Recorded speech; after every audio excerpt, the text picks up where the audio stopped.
So without any time waste let's begin.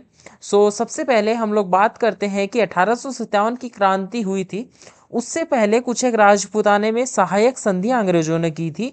तो वो जो सहायक संधियां थी वो किस तरीके से रोल प्ले करती हैं, या किन किन शासकों ने सबसे पहले सहायक संधियां की थी, तो उन सारी चीज़ों की हम लोग बात करते हैं। देखिए, सहायक संधियों की अगर मैं बात करूं तो सबसे पहले राजस्थान में जब सहायक संधियां हुई उस टाइम पे गवर्नर जनरल था लॉर्ड हेस्टिंग्स। गवर्नर जनरल कौन था? Lord Hastings. Lord Hastings. अब देखिए, राजस्थान में ना 3 जो रियासतें थी उन्होंने पहले ही जो संधियां हैं वो कंप्लीट कर ली थी। सबसे पहले 1803 में ही संधियां जो थी कंप्लीट कर ली थी, लेकिन ये जो संधियां हुई थी ये मौखिक तौर पे हुई थी, न कि लिखित तौर पे। तो सबसे पहले भरतपुर, तत्पश्चात अलवर, और एक नाम आपका सामने आता है जयपुर का। ये 3 ऐसी रियासतें थी जिन्होंने सबसे पहले अंग्रेजों के साथ में मौखिक तौर पे जो संधि थी वो कर ली थी। अब आप पूछेंगे कि सर भरतपुर के शासक कौन थे, तो यहाँ रणजीत सिंह भरतपुर के शासक थे। अलवर के शासक कौन थे, तो अलवर के जो शासक थे वो बख्तावर सिंह थे, बख्तावर सिंह। एंड देन आपके जो जयपुर के शासक थे वो कौन थे? जगत सिंह थे, जगत सिंह थे। लेकिन इन्हें तीनों को बाद में निरस्त कर दिया गया, तीनों में से किसी को भी मान्यता नहीं दी गई। उसके बाद में अंग्रेजों ने ऑफिशियली जो संधियां हैं वो करनी प्रारंभ करी। तो उस समय की बात करें तो आपको मैं याद करवा देता हूं, बहुत सारे बच्चे यहाँ पे रटने लग जाते हैं, रटना नहीं होता। तारीख बहुत कम पूछता है आपको, जो मैन आपको साल याद रखना है। तो देखिए 1817 में ना 3 रियासतों ने संधि की थी, 3 ने। सबसे पहले जो नाम आएगा करौली का आएगा, करौली रियासत ने सर्वप्रथम संधि की थी। दूसरा जो नाम आपका निकल के आएगा वो टोंक रियासत का आएगा। एंड देन तीसरा जो आएगा कोटा रियासत का आएगा। तीनों ही बहुत महत्वपूर्ण है, अगर भगवान ने सुख शांति बनाई रखी तो तीनों से ही प्रश्न पड़ जाएगा। तो देखिए करौली जो है, करौली ने संधि की थी 9 नवंबर को 1817 को। ठीक है, करौली ने कब की थी? 9 नवंबर 1817 को संधि की थी। करौली के शासक का क्या नाम था? तो करौली में हरबख्श पाल थे। कोटा की बात करूं तो कोटा ने भी 15 नवंबर को संधि कर ली थी, माफ कीजिए, टोंक ने 15 नवंबर को संधि कर ली थी। एंड देन कोटा की बात करूं तो कोटा 26 दिसंबर को संधि कर लेता है 1817 में। अब आप देखेंगे कि साल का अंत होने को आया था, तो इन 3 रियासतों ने 1817 में संधि की थी। 15 नवंबर को टोंक ने संधि की थी। अमीर का पिंडारी यहाँ के शासक थे, अमीर खां पिंडारी यहाँ के शासक थे। तो कोटा की बात करें तो कोटा के जो शासक थे उम्मेद सिंह थे। लेकिन यहाँ महत्वपूर्ण प्रश्न ये नहीं है कि उम्मेद सिंह शासक थे, यहाँ महत्वपूर्ण प्रश्न जो है जालिम सिंह का है। जालिम सिंह का क्यों है? क्योंकि जो हस्ताक्षर है संधि पत्र पे वो जालिम सिंह ने किए थे। उसके बाद में आगे बात करें तो अंग्रेजों की अधीनता स्वीकार करने वाली सबसे पहली रियासत कौन सी हो गई? करौली हो गई। अब 1818 में किन किन रियासतों ने संधि की थी? तो देखिए 1818 में सिरोही जो रियासत है उसको छोड़कर राजपूताने की सारी रियासतों ने संधि कर ली थी। 3 तो पहले ही हो चुकी। तो 1818 में कौन कौन से आ जाएंगी? 1818 में आपकी सिरोही को छोड़कर जितनी भी रियासतें हैं सभी रियासतों ने अंग्रेजों के साथ में संधि पत्र पर हस्ताक्षर कर दिए। उन रियासतों में क्या क्या नाम शामिल है? तो सबसे पहले आपका नाम आता है मारवाड़ का। मारवाड़ के शासकों के नाम भी हम लोग देखेंगे। देखिए मारवाड़, उसके बाद में मेवाड़, मेवाड़ के बाद में बीकानेर, बीकानेर के बाद में जयपुर, जयपुर के बाद में आपका जो शासक थे बूंदी, बूंदी के बाद में आपके शासक थे जैसलमेर। रियासत जो थी जैसलमेर थी। अब समझिएगा मारवाड़ के जो शासक थे वो थे कौन? मान सिंह। मारवाड़ के कौन थे? मान सिंह। मेवाड़ के शासक कौन थे? मेवाड़ के शासक थे भीम सिंह। बीकानेर के शासक कौन थे? तो बीकानेर के शासक थे हमारे सूरत सिंह। ऐसे समझिए कि संधियों के समय बीकानेर की सूरत बहुत अच्छी थी, तो सूरत सिंह शासक थे। जयपुर के जो शासक थे वो जगत सिंह द्वितीय थे, जगत सिंह द्वितीय। अब एक चीज बहुत आसानी से आप लोग रट सकते हैं, देखिए मान सिंह और भीम सिंह और एक आपको जगत सिंह, तीनों नाम इतिहास में सुने सुने लग रहे हैं। ये कहाँ से संबंधित थे? ये कृष्णा कुमारी विवाद से संबंधित थे, कृष्णा कुमारी विवाद से संबंधित थे। तो इनको तो आपको याद रखना बहुत आसान हो जाएगा, ठीक है, बहुत आसान हो जाएगा इनको तो याद रखना। अब देखिए बूंदी जो रियासत थी वहां के शासक का क्या नाम था? तो बूंदी के शासक का नाम था विष्णु सिंह। बूंदी के कौन थे? विष्णु सिंह। जैसलमेर के शासक मूलराज द्वितीय थे। ये जो सारे शासक हैं इनको याद रखना, प्रश्न बनता है इनका। अब अंतिम हम बात करेंगे 1823 ईस्वी की, जहां सिरोही ने हस्ताक्षर किए थे। सिरोही के शासक कौन थे उस टाइम पे? सिरोही के शासक शिव सिंह थे, सै से सिरोही, सै से शिव सिंह। उसके बाद में बात करें तो डूंगरपुर, प्रतापगढ़ और चित्तौड़गढ़, तीन नाम आते हैं। डूंगरपुर अगली स्लाइड में पढ़ते हैं, एक प्रश्न हो गया है हमारा स्लाइड पे, यहां देखिए डूंगरपुर, प्रतापगढ़ और चित्तौड़, ये तीनों जो है ऐसी रियासतें थी जिनके साथ में संधि जो की थी, अंग्रेजों का जो प्रतिनिधि था वो कौन था? Charles Malcolm.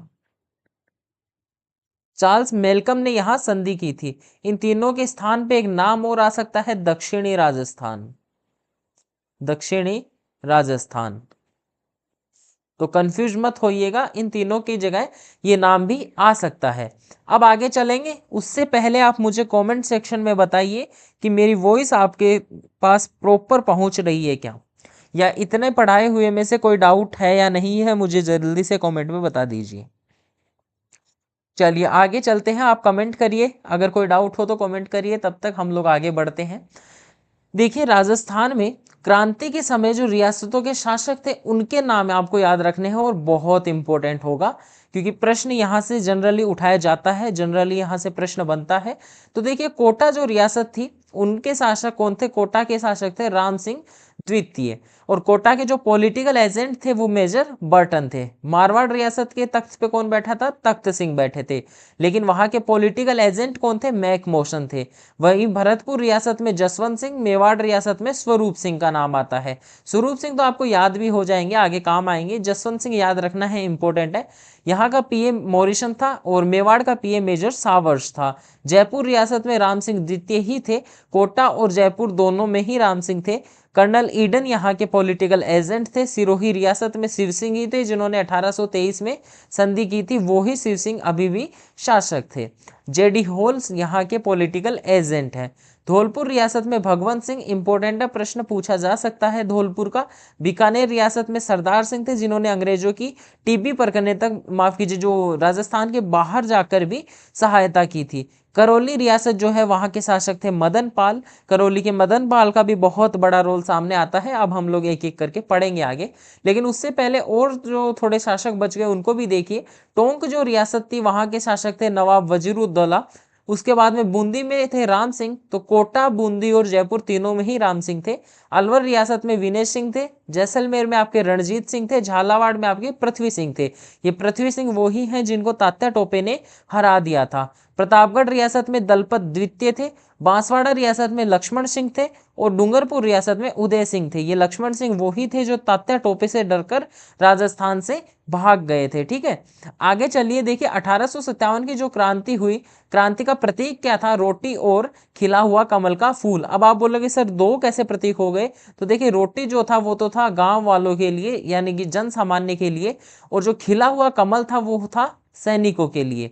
अब आप बोलेंगे सर आपको कैसे पता? तो मैं 1857 में वहीं बैठा था इसीलिए मुझे पता है, ठीक है। रोटी जो थी वो गांव वालों के लिए और खिलता हुआ कमल जो था वो था सैनिकों के लिए। राजस्थान में 1857 की क्रांति के मुख्य कारण क्या हुए? तो देखिए कंपनी का राज्यों में जो आंतरिक शासन था उसमें हस्तक्षेप करने लग गए थे। क्यों करने लग गए थे? देखिए इसमें ये कारण कैसे बना, तो जो संधि हुई थी उसमें साफ साफ लिखा था कि अंग्रेज जो है आंतरिक मामलों में हस्तक्षेप नहीं करेंगे, लेकिन जो कंपनी थी वो राज्यों के आंतरिक मामलों में हस्तक्षेप करने लग गई थी। तो डूंगरपुर के जसवंत सिंह को हटाकर इन्होंने दलपत सिंह को शासक बनाया था। जयपुर राजमाता भटियाणी को अधिकारच्युत कर दिया था। ठीक है, तो ये कारण बना एक। तो दूसरा कारण बना राज्यों में उत्तराधिकार के प्रश्न पर असंतोष रहता था। अलवर, भरतपुर, बांसवाड़ा के जो आंतरिक मामले हैं वहां भी हस्तक्षेप किया गया था। उसके बाद में आगे चलिए, आगे चलते हैं, कवियों और साहित्यकारों का योगदान और उनकी जो रचनाएं हैं उनके बारे में समझते हैं। बहुत महत्वपूर्ण है, प्रश्न बनता है यहां से। देखिए, बाकीदास जो है उन्होंने एक रचना की है, आयो अंग्रेज मुलक रे ऊपर नाम से। सूर्यमल मिश्रण या सूरजमल मिश्रण जो है उन्होंने एक रचना की है, पीपल्या के ठाकुर फूल सिंह को पत्र लिखकर अंग्रेजी दास्ता का इन्होंने विरोध किया था। किसने किया था? सूर्यमल मिश्रण ने। इनकी रचना हम लोग आगे पढ़ेंगे या फिर यही लिखी हुई है, देखिए, वीर सतसई, इन्होंने वीर सतसई की रचना की है। साथ ही में पीपल्या के ठाकुर फूल सिंह को इन्होंने पत्र लिखकर अंग्रेजी दास्ता का विरोध भी किया था।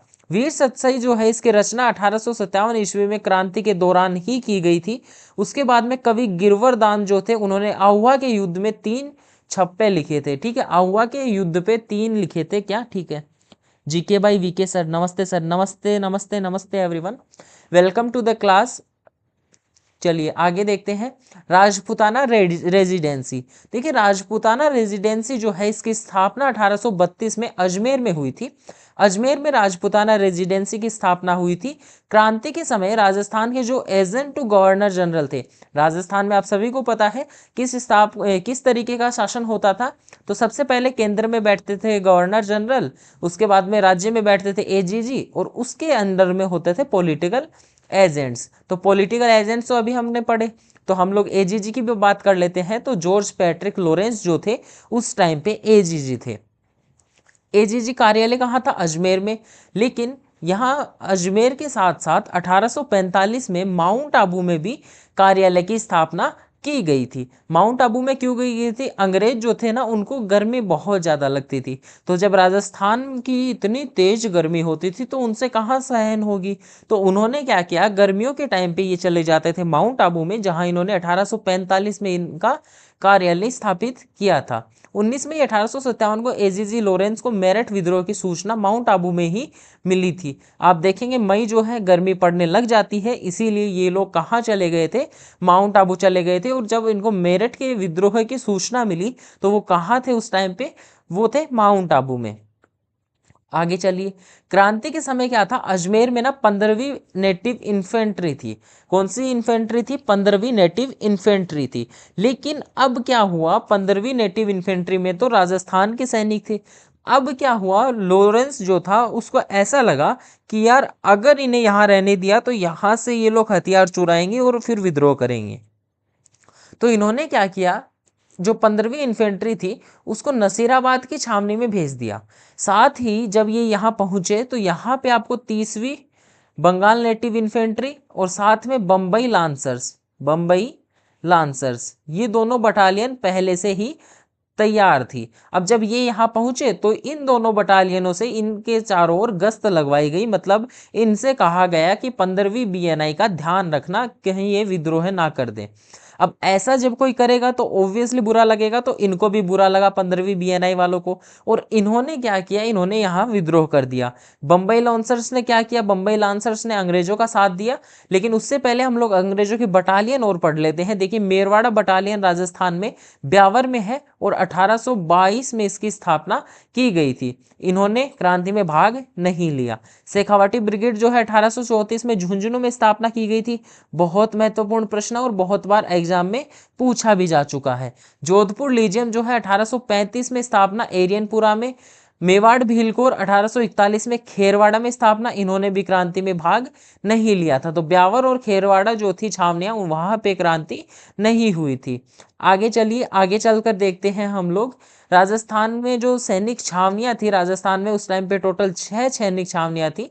ठीक है, अब कौन कौन सी थी वो मैं आपको समझा देता हूं, देखिएगा। सबसे पहली बात, नसीराबाद में छावनी थी। नसीराबाद छावनी कहाँ थी? अजमेर में। यहाँ पे 15वीं बीएनआई जो थी उन्होंने यहाँ पे विद्रोह किया था। 15वीं बीएनआई को अभी मैंने बताया नसीराबाद में भेजा गया था। दूसरे जो हुआ निम्मच। निम्मच कहाँ पे? मुख्यालय ग्वालियर में। और रेजिमेंट यहाँ पे मालवा मेवाड़ राजपुताना रेजिमेंट। अब देखिए आप कंफ्यूज होंगे कि सर नीमच जो है वो तो मध्य प्रदेश में पड़ता है, ग्वालियर आपने मुख्यालय बताया तो वो मध्य प्रदेश में पड़ता है, तो हम इसे राजस्थान के अंतर्गत क्यों पढ़ रहे हैं? हम इसे राजस्थान के अंतर्गत इसीलिए पढ़ रहे हैं क्योंकि इसका जो मुख्यालय जो नीमच छावनी थी उसका जो कंट्रोल है वो किसके पास था? वो मेवाड़ के पास था, ठीक है, इसीलिए हम लोग इसे राजस्थान के अंतर्गत पढ़ रहे हैं। तीसरी छावनी एरियनपुरा, एरियनपुरा मुख्यालय कहाँ? सिरोही, लेकिन पाली नाम याद रखना, पाली भी आ सकता है। जोधपुर लीजन यहाँ पे सैनिक छावनी थी। देवली कहाँ? देवली टोंक में। ब्यावर कहाँ है? ब्यावर अजमेर में। खेरवाड़ा उदयपुर में। खेरवाड़ा तो अभी बताया, भील रेजिमेंट 1841 में इसकी स्थापना। उसके बाद में ब्यावर अजमेर में मेरवाड़ा बटालियन 1822 में इसकी स्थापना। कोटा कंटेंजेंट थी कहाँ? देवली टोंक में। तो ये याद रखना कि कोटा जो कंटेंजेंट थी इसका इंपॉर्टेंट रोल आगे मैं बताऊंगा, तो इसको एक बार ध्यान रखना कि देवली जो है वहां पे कोटा कंटेंजेंट थी, ठीक है। आगे बढ़ते हैं, आगे समझिएगा, इन सैनिक छावनियों में केवल भारतीय सैनिक थे, ठीक है। खेरवाड़ा तथा ब्यावर की छावनी में क्रांति नहीं हुई थी। क्यों नहीं हुई थी? क्योंकि वहां पे एक तो मेवाल भीड़ कोर थी जिसने क्रांति नहीं की, और साथ ही में मेरवाड़ा बटालियन भी थी तो उसने भी क्रांति नहीं की। अब हम लोग क्रांति के एक्चुअल पोर्शन यानी कि नसीराबाद में जो क्रांति हुई उसकी तरफ बढ़ रहे हैं, लेकिन उससे पहले कोई भी डाउट हो तो मुझे कमेंट सेक्शन में लिख के बता दीजिए। अगर डाउट नहीं है तो एक बार थम्स अप मुझे कमेंट सेक्शन में बता दीजिए ताकि मुझे अंदाजा हो जाए कि आपको समझ में आ रहा है। अगर वॉइस वगैरह का कुछ इश्यू हो तो वो भी मुझे बता दीजिए, हम लोग आगे बढ़ते रहते हैं। राजस्थान में 1857 की जो क्रांति है उसकी शुरुआत कहाँ से हुई? नसीराबाद से हुई। 18 मई 1857 ईस्वी को नसीराबाद में तैनात 15वीं बंगाल नेटिव इन्फेंट्री 15वीं बंगाल नेटिव इन्फेंट्री के सैनिकों ने विद्रोह कर मेजर स्पोर्टिसवुड और न्यूबरी की हत्या कर दी। देखिए क्या क्या हुआ। 15वीं जो बटालियन थी उसने 28 मई को विद्रोह किया, नसीराबाद में किया। दूसरा सैनिक जो थे किसके नेतृत्व में? बख्तावर सिंह के। बख्तावर सिंह, इधर लिखते हैं बख्तावर सिंह, बख्तावर सिंह के नेतृत्व में किया। दूसरी चीज कि क्या किया इन्होंने मेजर स्पोर्टिसवुड और न्यूबरी को निपटा दिया। यहीं पे इसी हत्याकांड को देखते हुए कर्नल पेनी जो था ये बेचारा हमारी तरह शांत स्वभाव का आदमी था, तो इसको ना हार्ट अटैक पड़ गया और ये भी मर गया, ठीक है। कर्नल पेनी मर गया, मेजर स्पोर्टिसवुड और न्यूबरी को मार दिया गया। आगे देखिए, निम्मच में विद्रोह। निम्मच में क्या हुआ? दूसरा राजस्थान में जो विद्रोह हुआ वो निम्मच में ही हुआ। 3 जून को 1857 को निम्मच में विद्रोह होता है। सैनिक जो थे मोहम्मद अली बैग के नेतृत्व में, अंग्रेज जो सार्जेंट था, अंग्रेज सार्जेंट, उसकी पत्नी तथा बच्चों की इन्होंने हत्या कर दी। किसके नेतृत्व में? मोहम्मद अली बैग के नेतृत्व में, ठीक है। क्या किया? सार्जेंट की पत्नी और बच्चों की हत्या कर दी। निम्मच छावनी के जो कप्तान थे मैकडॉनल्ड, उन्होंने किले की रक्षा का प्रयास किया लेकिन असफल रहे। साथ ही में शाहूपुरा के जो जागीरदार थे उसने इनकी सहायता की। शाहूपुरा के जागीरदार थे लक्ष्मण सिंह। निम्मच के सैनिकों ने देवली छावनी को भी लूटा। अब मैं बताता हूं क्यों लूटा। यहाँ पे जो लोग थे वहां क्या थी? कोटा कंटिंजेंट थी यहाँ पे भी। अब ये लोग जाते हैं, देवली में भी कोटा कंटिंजेंट थी, तो वहां जाके इन्होंने देवली वालों को भी लूट लिया और उनको भी अपने साथ में सैनिकों को मिला लिया और ये दिल्ली कूच कर जाते हैं। अब निम्मच में इतना विभत्स हत्याकांड जब किया गया, इतना जोर से अंग्रेजों को मारा गया, तो निम्मच से ना 40 अंग्रेज जो हैं, परिवार के जो बच्चे हो गए, महिलाएं हो गई, अंग्रेज हो गए, वो सारे भागते हैं और भागकर कहाँ आ जाते हैं? राजस्थान में। राजस्थान में गांव पड़ता है डूंगला गांव, वहां के एक कृषक थे, किसान थे रूंगाराम, उन्होंने यहाँ इनको शरण दी थी। अब देखिए क्रांति के जो समय था उसमें मेवाड़ के शासक स्वरूप सिंह है, उनका क्या रवैया रहा। देखिए निम्मत से जो भागे हुए जो लोग थे, जो अंग्रेज परिवार थे, उन्होंने क्या किया? स्वरूप सिंह जो थे उन्होंने जगमंदिर महल में इन्हें ठहराया। कहाँ ठहराया? जगमंदिर महल में। महाराणा ने निम्मच, निम्बाहेड़ा और जीरन आदि क्षेत्रों में पुनः अंग्रेजी शासन स्थापित करने में अंग्रेजों का सहयोग किया। कहाँ पे? निम्मच, निम्बाहेड़ा और जीरन के क्षेत्रों में पुनः अंग्रेजी शासन स्थापित करने के लिए अंग्रेजों का सहयोग किया। आगे बढ़ते हैं, आगे समझिए आगे क्या पूछा गया है। अब हम लोग एरियनपुरा में विद्रोह की बात करते हैं। देखिए एरियनपुरा में जो विद्रोह हुआ वहां पे क्या हुआ? सैनिकों को पता नहीं था। सैनिकों को पता नहीं था कि राजस्थान में विद्रोह भड़क चुका है। क्योंकि आपने देखा होगा कि, एक सेकंड में एक चीज समझाऊं यहाँ पे, कि देवली जो छावनी इन्होंने लूटी थी वो 5 जून को लूटी थी, ठीक है, 5 जून को इन्होंने देवली छावनी लूटी थी। अब आप देखेंगे कि 5 जून को तो आराम से मतलब सभी को पता चल जाना चाहिए था, 3-3 जो छावनियां थी वहां पे विद्रोह हो चुका था, लेकिन एरियनपुरा वालों को पता नहीं चला। और जब ये पहाड़ों में कहीं किसी अभियान के लिए गए थे तब इनको जाके खबर पड़ी कि राजस्थान में तो विद्रोह भड़क चुका है। तब इन्होंने वापस आकर 27 अगस्त की बात है, इन्होंने आबू में विद्रोह कर दिया और कमांडेंट हॉल के आवास पर हमला कर दिया, जिसमें एजीजी लॉरेंस जो था, जॉर्ज पैट्रिक लॉरेंस, उसका पुत्र जो है घायल हो गया।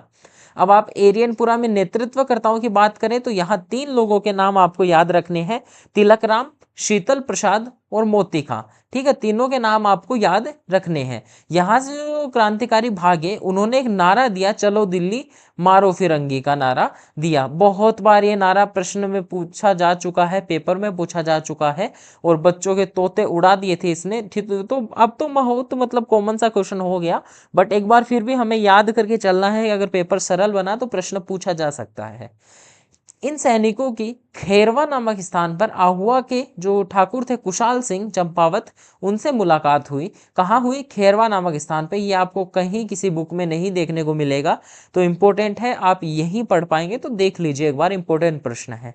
खैरवा नामक स्थान पे आहुआ के जो ठाकुर थे कुशाल सिंह चंपावत, उनसे इनकी मुलाकात होती है और क्रांतिकारियों को एक नेतृत्व करता चाहिए था, तो उन्होंने ठाकुर कुशाल सिंह को नेतृत्व सौंप दिया। अब होता है बिथोड़ा का युद्ध। जो कुशाल सिंह थे उनका जोधपुर के साथ में कुछ अनबन चल रही थी, तो 8 सितंबर 1857 को कुशाल सिंह के नेतृत्व में लेफ्टिनेंट हीथकोट और जोधपुर के महाराजा तख्त सिंह की राजकीय जो सेना थी, यहाँ पे जो राजकीय सेना थी उसका नेतृत्व कर रहा था ओनाड सिंह, इनको बिथोड़ा के युद्ध में पराजित किया गया। किसने पराजित किया? कुशाल सिंह के नेतृत्व में क्रांतिकारियों ने।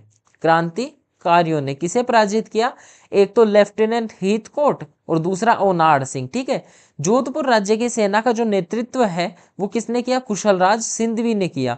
इस युद्ध में ओनाड सिंह है उसकी ऐसे समझ लो। अब याद रखने का तरीका समझाऊं तो देखो, इस युद्ध में ओनाड सिंह की नाड़ काट दी गई, मतलब यहाँ पे ओनाड सिंह को मार दिया गया, ठीक है। तो ये तो था बिथोड़ा का युद्ध। अब चेलावास का युद्ध होता है, अंग्रेज चुप थोड़ी ना बैठेंगे, अंग्रेज चुप थोड़ी ना बैठेंगे, इतना बड़ा विद्रोह भड़क गया। तो 18 सितंबर को क्या होते हैं, जो एजीजी हैं वो अब स्वयं सेना लेके आते हैं कि मैं हराऊंगा किसे?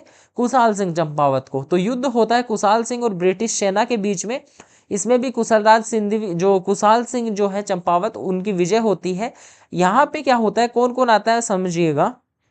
सबसे पहले एजीजी आता है, उसके साथ में आपका पॉलिटिकल एजेंट जो है वो भी युद्ध में हिस्सा लेता है, और आपका जो जोधपुर राज्य की सेना है वो भी इस युद्ध में हिस्सा लेती है। अब होता क्या है कि मैक मोसन जो है उसकी तो हत्या कर दी जाती है, जो पीए था, पॉलिटिकल एजेंट था यहाँ का, उसकी हत्या कर दी जाती है। और एक इम्पोर्टेंट, बहुत इंपॉर्टेंट प्रश्न समझाऊंगा, देखना। GK by VK sir, hello everyone. कोई डाउट हो तो वीके कमेंट कर देना, ठीक है। अगर कोई डाउट हो तो कमेंट कर देना, वरना रिवीजन करते रहेंगे, ठीक है। देखिए एक इंपॉर्टेंट प्रश्न है वीके, आपने भी नहीं पढ़ा होगा आई थिंक, मुझे लग रहा है बहुत महत्वपूर्ण प्रश्न है, और इस बार मुझे लगता है एग्जाम्स में पूछा जाने वाला है ये प्रश्न, तो जरा ध्यान से सुनना, अभी समझाऊंगा, बट पहले ये लाइन कंप्लीट करते हैं। मैकमोशन की हत्या करके जो सिर है वो आहुआ के किले पर लटका दिया गया। अब जब आहुआ के किला, मान लीजिए ये है, यहाँ पे मैकमोशन का सर लटका हुआ है, तो ना रेबारी जाति के कुछ लोग जा रहे थे, उन्होंने फिर इसको उतारा। अब एक प्रश्न जो मैं आपको बता रहा हूँ इंपॉर्टेंट, वो ये प्रश्न है, एक सेकंड, बहुत ही शानदार क्लास गुरुजी, बिल्कुल बिल्कुल आप ही के लिए लेके आए हैं। पूरा रीट का जो क्रैश कोर्स है इसी चैनल पे हम लोग करवाएंगे, ठीक है। चलिए अब देखिए, जो मैक मोशन है उसका जो सर है कहाँ टांग दिया गया? आहुआ के किले पे टांग दिया गया, और रेबारी जाति के जो लोग थे उन्होंने वहां से उतारा था। अब क्यों उतारा? क्योंकि ना एक बार क्या हुआ, अंग्रेजों ने बंद कर दिया चारागाह जो थे, ऊंटों के जो चारागाह थे वहां पे प्रतिबंध लगा दिया। अब ये रेबारी जाति के लोग जाते हैं मेघ मौसन के पास में, और मेघ मौसन ने प्रतिबंध हटा दिया। तो प्रश्न ये पूछा जाएगा कि मैक मोसन जो है उसके लोक देवता के रूप में पूजा कौन सी जाति के लोग करते हैं? तो रेबारी जाति अगर ऑप्शन में आपको श्योरली दिखेगा तो उसको जरूर से टिक कर दीजिएगा, ठीक है, उसको जरूर से टिक कर दीजिएगा। हम इनको पूजते हैं, बिल्कुल बिल्कुल मैं यही समझाने का प्रयास कर रहा हूं कि रेबारी जाति के जो लोग हैं वो मैक मोसन को लोक देवता के रूप में पूजते हैं। क्यों? क्योंकि इन्होंने चारागाह पर से प्रतिबंध हटा दिया था, ठीक है। बिल्कुल गीता जी, वेलकम टू द क्लास। ये जो युद्ध था चेलावास का युद्ध, अपने वाले देखो रेगिस्तान वाले कैसे लोग, काले लोग, ठीक है। ऐसा नहीं, मैं किसी को अंकित नहीं कर रहा कि तुम काले हो, ऐसा मत समझना, बट मैं बता रहा हूँ, ठीक है। अब जो अंग्रेज थे उनको हम लोग हमेशा से गोरा गोरा बोलते हैं, तो काला गोरा का युद्ध हुआ कौन सा? चेलावास का युद्ध। 10 अक्टूबर 1857 को इन विद्रोहियों ने आसोप के ठाकुर शिवनाथ सिंह के नेतृत्व में क्या किया? आहुआ से दिल्ली की ओर कूच कर दिया। कब? 10 अक्टूबर को। अब इतना कुछ हो गया जब पॉलिटिकल एजेंट मारा गया। Gita Devi, nice class, thank you everyone. देखिए इतना कुछ हो गया जब आपका जो है पॉलिटिकल एजेंट मारा गया, तो क्या होगा? तो होगा ये अंग्रेज तिलमला उठाए, ठीक है। और मुझे एक चीज बताओ, जो यहाँ किले पे टांगा गया वो क्यों टांगा? एक इसके पीछे भी ना लॉजिकल चीज थी कि लोगों के मन में डर बैठ गया था कि अंग्रेज है। ऐसे कहा जाता था कि अंग्रेजों साम्राज्य का सूर्य कभी अस्त नहीं होता।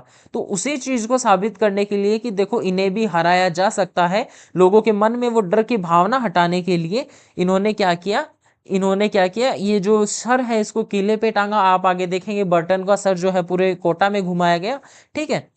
चलिए आगे देखिए, आहुआ से दिल्ली की ओर इन्होंने कूच कर दिया। ब्रिगेडियर होम्स ने क्या किया? आहुआ पर आक्रमण किया। कब? 24 जनवरी 1858 को किले पर अधिकार कर लिया। अब समझाता हूं, एक चीज समझना।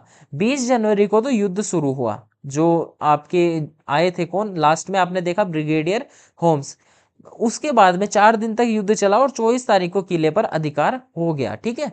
तो कुशाल सिंह को सलुम्बर के ठाकुर केसरी सिंह और कोठारिया के सावंत जो थे जोध सिंह, उन्होंने शरण दी। इन दोनों का बहुत मतलब एकदम से योगदान रहा है। दोनों जो सामंत थे इनका, केसरी सिंह और कोठारिया के जो ठाकुर थे रावत जोध सिंह, उन्होंने यहाँ शरण दी। 1807 में क्या हुआ? नीमच में कुशाल सिंह ने आत्मसमर्पण कर दिया। 60 में मेजर टेलर आयोग बनाया गया। आयोग में कोई सबूत नहीं मिला कि कुशाल सिंह जो है दोषी हैं, तो इन्हें निर्दोष डिक्लेयर कर दिया गया। उसके बाद में एक चीज हुई, यहाँ पे एक माता की प्रतिमा थी, सुगाली माता, जिसके 10 सिर थे और 54 हाथ थे। सुगाली माता जो थी उनकी प्रतिमा पे 10 सिर और 54 हाथ थे। 1857 के स्वतंत्रता सेनानियों की प्रेरणा स्रोत थी, ठीक है। आहुआ की जो कुलदेवी थी वो 1857 के क्रांतिकारियों की प्रेरणा स्रोत थी। अब होता ये है कि जो सुगाली माता है इनकी प्रतिमा को क्या किया जाता है, जो होम्स थे उन्होंने सबसे पहले तो अजमेर भिजवा दिया। कहाँ भिजवा दिया? अजमेर, ताकि क्रांतिकारियों को इनसे देख के प्रेरणा ना मिल सके। उसके बाद में ये जो जाती है ये कहाँ जाती है? पाली के वागड़ संग्रहालय में। पाली के वागड़ संग्रहालय में आज ये संरक्षित है, ठीक है। अब कोटा में जो विद्रोह हुआ, मुझे सबसे ज्यादा जो लॉजिकल विद्रोह लगता है, सबसे ज्यादा दिमाग लगा के लोगों ने विद्रोह किया, वो कोटा में हुआ। कोटा में विद्रोह की शुरुआत कब हुई? 15 अक्टूबर 1857 को हुई। कोटा में विद्रोह की शुरुआत कब हुई? 15 अक्टूबर 1857 को हुई। नेतृत्व किसने किया? जयदयाल और मेहराब खां ने। किसने नेतृत्व किया? जयदयाल और मेहराब खां। इंपॉर्टेंट प्रश्न है कि मेहराब खां का संबंध कहां से है? तो मेहराब खां कहां से? करौली से संबंधित है। पॉलिटिकल एजेंट कौन था? मेजर बर्टन था। इसके साथ में अब पापा ने नीच कर्म किए हैं तो बेटों को तो भुगतना पड़ेगा ना, तो बर्टन के साथ में उसके 2 पुत्र थे और उसके बाद में एक सर्जन था डॉक्टर सैंडलर। इन्होंने क्या किया? जो क्रांतिकारी थे उन्होंने इनकी हत्या कर दी। साथ ही में कोटा के जो शासक थे राम सिंह द्वितीय, मैंने स्टार्टिंग में आपको पढ़ाया है कि कोटा के शासक राम सिंह द्वितीय थे। इन्होंने क्रांतिकारियों ने कोटा के दुर्ग में इन्हें कैद कर दिया। अब देखिए जयदयाल जो थे वो वकील आदमी थे, ठीक है। जयदयाल जो थे वकील आदमी थे। इन्होंने कोटा के किले में इसको कैद किया राम सिंह को, और एक हस्ताक्षर करवा लिया एक पेपर पे कि ये जो सब हो रहा है मेरी अनुमति से हो रहा है और मैं इसके लिए जिम्मेदार हूँ। तो ये आगे चल के बहुत काम आया था, मैं बताऊंगा आगे। तो राम सिंह द्वितीय को कोटा के किले में कैद कर दिया गया। उसके बाद में जयदयाल और मेहराब खान ने राज्य का जो प्रशासन अपने हाथ में ले लिया था। मार्च 1858 में जनरल रॉबर्ट्स के नेतृत्व वाली सेना ने करौली की सहायता लेकर, अब करौली का शासक कौन है? करौली का शासक मदन पाल है। मदन पाल की सहायता लेकर कोटा शहर से क्रांतिकारियों को भगाया था, उनको पकड़ा था। ठीक है सर, इधर ही समझा रहे यानी यहीं पर ध्यान से अध्ययन करें। हाँ बिल्कुल, इसी क्लास में समझते रहो, नोट्स वगैरह बनाने की आवश्यकता नहीं है, पूरा डिटेल में समझा रहा हूँ। पीपीटी आपको टेलीग्राम चैनल पे मिलेगी। इस वीडियो के डिस्क्रिप्शन में अगर आपको टेलीग्राम चैनल नहीं मिले तो किसी और वीडियो के डिस्क्रिप्शन में मिल जाएगा, या जब क्लास एंड होगी तो मैं आपको प्रोवाइड करवा दूंगा। ठीक है, तो वहाँ आपको पीपीटी मिल जाएगी, वहीं से पढ़ लीजिएगा। राजस्थान में सबसे ज्यादा जो सुनियोजित क्रांति है वो कोटा में मानी जाती है। यहाँ लगभग जो है 6 महीनों तक क्रांतिकारियों ने अधिकार करके रखा था। बर्टन की हत्या जो थी उसकी जांच के लिए रॉबर्टसन की अध्यक्षता में एक आयोग गठित किया गया। अब भाई आपको सभी को पता है पेपर चलाएगा, ठीक है, पेपर पे हस्ताक्षर है राम सिंह के, तो ये सब देखते हुए राम सिंह जो है उसको थोड़ा दोषी माना गया। और क्या किया गया, इसकी तोपों की सलामी 17 थी, 17 से घटा के कितनी कर दी? 13 कर दी। और मदन सिंह जो थे उसकी 13 से करके 17 कर दी। ठीक है, तो ये हुआ था कहाँ पे? कोटा में। अब धौलपुर में विद्रोह की बात करें तो अक्टूबर में हुआ था। ग्वालियर और इंदौर के क्रांतिकारियों ने विद्रोह किया। किसने? ग्वालियर और इंदौर के, इन सभी ने मिलकर आगरा छावनी को लूटा था।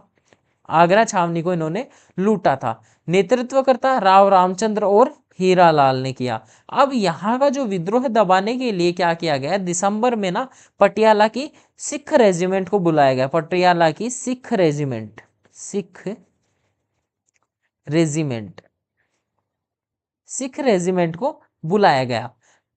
अब एक चीज आपने नोटिस की क्या, कि धौलपुर एकमात्र ऐसा स्थान था जहां पे विद्रोह करने वाले भी बाहर के और दबाने वाले भी बाहर के। तो ये प्रश्न में पूछा जाए कि राजस्थान की कौन सी ऐसी छावनी है जहां पे विद्रोह भी राजस्थान से बाहर के सैनिकों ने किया और उसको दबाने का काम भी राजस्थान से बाहर के सैनिकों ने किया, तो धौलपुर जो छावनी है आंसर हो जाएगा। ठीक है, धौलपुर छावनी आंसर हो जाएगा। अब टोंक में पढ़ लेते हैं। टोंक में महिला याद रखना, बस इतना ही इंपॉर्टेंट है।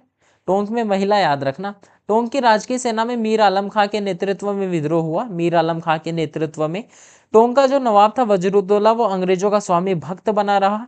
टोंक की सेना में जनता ने, टोंक की जो सेना है और जनता है उन्होंने तात्या टोपे की सहायता की और तात्या टोपे ने टोंक नगर पर अधिकार कर लिया। इंपॉर्टेंट लाइन है, आगे बताऊंगा। तात्या टोपे ने 3 जगहों पर अधिकार किया था। झालावाड़ पे किया था, झालावाड़, उसके बाद में आपका टोंक, और एक आपका जो है बांसवाड़ा, बांसवाड़ा पे अधिकार कर लिया था।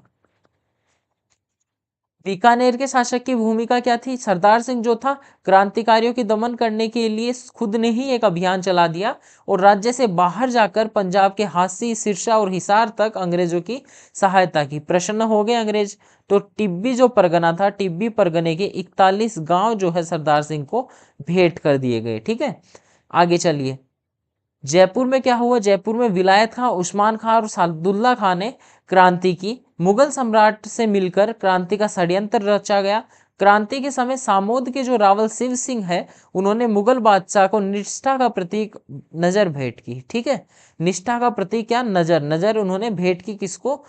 अंग्रेजों को। ठीक है, माफ कीजिए, मुगल बादशाह को। ठीक है, आगे चलिए, आगे देखिए अब कहाँ की क्रांति है। आगे हम लोग सामंतों का जो योगदान है उसकी बात करते हैं। मेवाड़ राज्य के जो कोठारिया है उसके सामंत रावत जोध सिंह, साथ ही में एक आहुआ के, जो आहुआ के टाइम पे मैंने आपको 2 बताए थे उनका नाम याद रखना बहुत महत्वपूर्ण है। ठीक है, तो कोठारिया के सामंत जो है रावल जोध सिंह, इनको जोत सिंह भी नाम आ सकता है, बहुत महत्वपूर्ण नाम है क्योंकि अगर नाम बदला तो बहुत से बच्चे कंफ्यूज होने वाले हैं। ठीक है, इन्होंने 1857 की क्रांति में क्या किया? पेशवा नाना साहब, आहुआ के ठाकुर कुशाल सिंह और भीमजी चारण को अपने यहाँ जगह दी थी। भिंडर, बदनौर, आसिंद के जो जागीरदार थे उन्होंने भी मध्य प्रदेश के विद्रोही नेता राव साहब की सहायता की थी। आगे चलिए, राजस्थान में अब तात्या टोपे की भूमिका समझते हैं और बहुत महत्वपूर्ण है। ठीक है, पेशवा नाना साहब का सेवक था तात्या टोपे।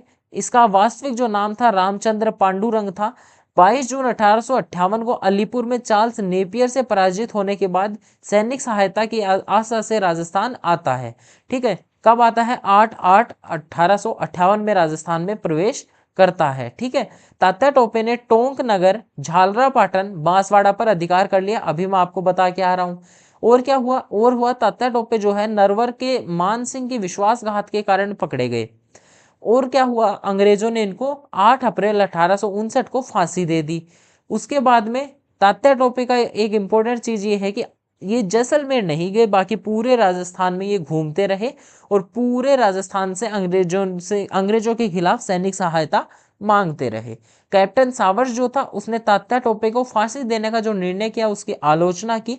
उसी के बाद में कोठारिया के जो रावत थे जोध सिंह और सलूम्बर के केसरी सिंह से उन्होंने सहायता की थी। अब मैं आप लोगों से एक प्रश्न करता हूं, मुझे कमेंट सेक्शन में इसका उत्तर दो कि तात्या को फांसी जो हुई थी, तात्या को फांसी हुई थी, उसके जज जो था जिसने फांसी सुनाई थी उसका क्या नाम था?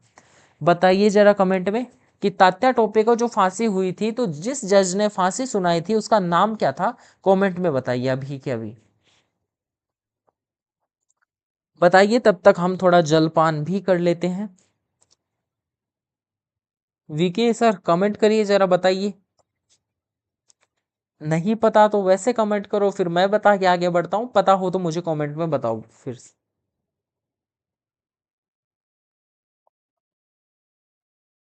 चलिए, आई थिंक नहीं पता किसी को भी। तो तात्या टोपे को जो फांसी हुई थी और जिस भी जज ने फांसी सुनाई थी उसका नाम था नाग। ठीक है, जज का नाम नाग था, जज खुद नाग नहीं था। ठीक है, जज का नाम क्या था? नाग था। ठीक है, आगे चलते हैं। अब भामाशाह, क्रांति के जो भामाशाह थे कौन थे उनकी बातें करते हैं। देश के प्रथम स्वतंत्रता संग्राम, जो देश था वहां का प्रथम स्वतंत्रता संग्राम जो 1857 की क्रांति हुई थी, उसमें एक नाम याद रखिएगा, अमरचंद बाठिया, राजस्थान के बीकानेर से ये संबंधित थे और ग्वालियर में ये बिजनेसमैन थे, एक तरीके से व्यापारी थे।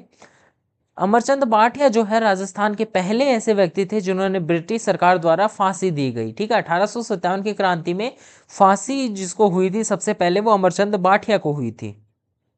बीकानेर के निवासी थे और राजस्थान का दूसरा भामाशाह भी इनको कहा जाता है। 1857 की क्रांति का भामाशाह भी कहा जाता है। इनको फांसी क्यों हुई? क्योंकि तात्या टोपे और लक्ष्मीबाई इनको इन्होंने आर्थिक सहायता प्रदान की थी, इस कारण से इन्होंने इनको फांसी हुई। जीके भाई, वीके सर, ब्रिटिश न्यायाधीश ने। क्या बात है, ये तो वही बात हो गई कि न्यायाधीश का नाम क्या था? न्यायाधीश ही था, नाग नाम था न्यायाधीश का। ठीक है, चलिए आगे देखिए। नाग नामक न्यायाधीश ने, और ये ना मैं बता रहा हूँ इंपॉर्टेंट प्रश्न है, याद रखना, नाग नाम जो है ये बहुतों को डसने वाला है अगर एग्जाम में आ गया तो। ठीक है, बहुत सारों को ये डसने वाला है, अगर एग्जाम में आ गया तो याद रखना, एकदम श्योर हो जाओ, बहुत बढ़िया प्रश्न है। लॉर्ड कैनिंग जो थे 1857 की क्रांति में देसी राजाओं के सहयोग के बारे में कहते हैं कि इन्होंने अगर तूफान में तरंग अवरोध का कार्य नहीं किया होता तो हमारी कश्ती है बह जाती। क्रांति के बाद में टोंक और करौली के शासकों को जो तोपों की सलामी दी जाती थी उसमें वृद्धि हुई। क्यों हुई? करौली वाले ने तो क्या किया, कोटा में क्रांति दमन में सहायता की, और टोंक वाला जो है वो तो अंग्रेजों का भक्त ही बना रहा। ठीक है, इसीलिए तोपों की जो सलामी दी जाती थी उसमें इनकी वृद्धि हुई थी। ठीक है, आगे देखिए, आगे देखिएगा। 1857 की क्रांति से पूर्व 1800 1857 की क्रांति से पूर्व पाटौदा सीकर नाम से है। पाटौदा कहाँ पड़ता है? सीकर में पड़ता है। वहां के दो लोग थे, डुंगजी और जवाहर जी। इन्होंने अंग्रेजों के खिलाफ नसीराबाद की छावनी को लूट लिया था। ठीक है, 1857 की क्रांति से 10 वर्ष पूर्व की घटना है ये। और क्या हुआ इनके बारे में थोड़ा और समझते हैं। डुंगजी जो है वो पकड़े जाते हैं। डुंगजी जो है आगरा की जो जेल है उसमें रखे जाते हैं। तो जवाहर जी जो है इनको छुटा के लाते हैं, उसके साथ में इनके साथ में सहयोगी भी थे इनके। बहुत महत्वपूर्ण प्रश्न है। और फिर क्या होता है, अब उससे भी ज्यादा इंपॉर्टेंट प्रश्न ये आता है कि डुंगजी जो है उनको तो मेहरानगढ़ में शरण दी जाती है, मेहरानगढ़। और जो जवाहर जी हैं, जवाहर जी, उनको जूनागढ़ में रतन सिंह द्वारा शरण दी जाती है, जूनागढ़ में रतन सिंह द्वारा। मेवात क्षेत्र में एक सदरुद्दीन के नेतृत्व में भी विद्रोह हुआ था। अब देखिए पुस्तकों के बारे में पढ़ते हैं। अपनी अंतिम स्लाइड है 1857 की क्रांति की, तो बड़े ही ध्यान से पुस्तकों को पढ़ना, बहुत इंपॉर्टेंट क्वेश्चन बनते हैं इनसे। 1857 की क्रांति एक ऐसा टॉपिक है जिससे हर जगह से प्रश्न पूछा जा चुका है, तो हमें बिल्कुल भी लापरवाही नहीं बरतनी। तो देखिए मांझा प्रवास जो है विष्णु भट्ट की पुस्तक है।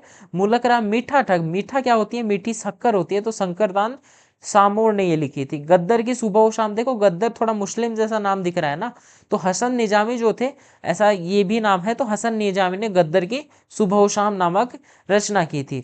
आजादी का आंदोलन और अलवर, अलवर के बारे में अगर अलवर का व्यक्ति लिखेगा तो ही तो अच्छे से लिख पाएगा। तो अलवर के कौन थे, हरि नारायण सैनी। प्रजामंडल में भी इनका काफी योग, प्रजामंडल में आपको हरि नारायण नाम से एक योगदान मिलने वाला है, आपको देखना आगे मैं पढ़ाऊंगा प्रजामंडल, तब समझ में आएगा। Rajasthan role in the struggle of 1857, इतनी अंग्रेजी नाथूलाल भाई साहब लिख सकते हैं, तो नाथूलाल खड़गावत जो हैं उन्होंने इस पुस्तक की रचना की थी। वीर सतसई की रचना किसने की थी, वीर सतसई की रचना सूर्यमल मिश्र ने की थी, अभी हम लोगों ने पढ़ा था। ठीक है, तो ये सारा हो गया पुस्तकों के बारे में कि कौन सी जो पुस्तक है किस प्रकार से किसने लिखी थी।